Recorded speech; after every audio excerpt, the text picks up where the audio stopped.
codenamed Whistler. Windows XP has been one of the most revolutionary operating systems that's changed computers forever. It's been a very fast operating system, simple and intuitive to use. And also it is one of the earliest operating systems in the Windows NT family. Even if it is already 16 years old, it's aged pretty well and still remains one of the best operating systems to date. It was also praised for its better security and stability, unlike Windows Millennium Edition, which flopped prematurely to say the least. Today we'll be installing Windows XP on an old hard drive to see how well it handles by today's consumer standards. The Windows setup is extremely fast, responsive, and user-friendly. The drive was formatted in only a few seconds and the base install only took around 3 minutes. Then the final changes were made in 15 minutes and we immediately got into Windows. This is very fast considering the hard drive we are using is a 128GB 5400 RPM drive. It's not even 7200 RPM, which is the bare minimum to today's standards. After booting to Windows, I set up my resolution to 1080p, but before that I took my time to appreciate the Bliss wallpaper. So relaxing.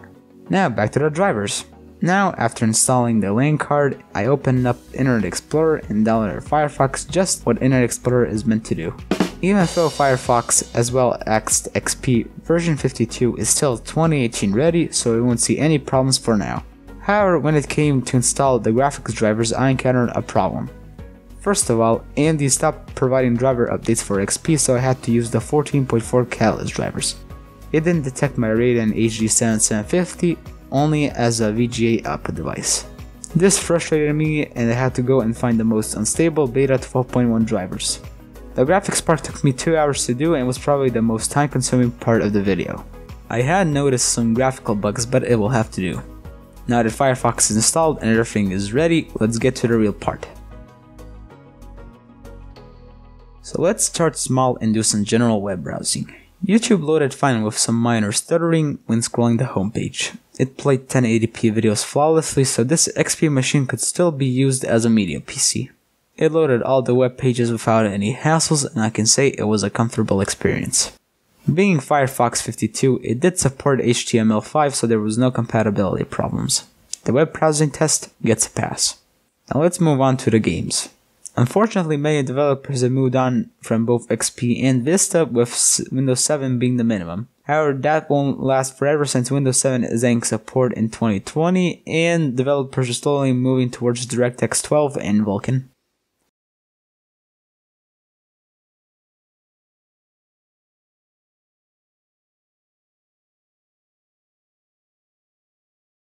On the gaming side, I give it a mediocre rating. As concluded, Windows XP is still very doable today, even though it lacks gaming potential.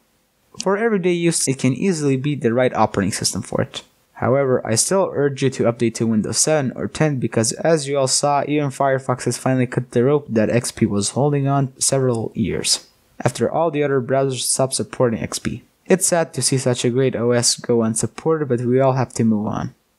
If you like this video, make sure to hit the subscribe button. Also, can we hit 100 likes? That would be awesome. I also have to thank Karma Computing, who is now my first Patreon on patreon.com. If you want to support me on a monthly basis, go to the Patreon link below or open another tab and type in patreon.com/BrokeMansPC. This has been BrokeMansPC and I hope to see you all soon.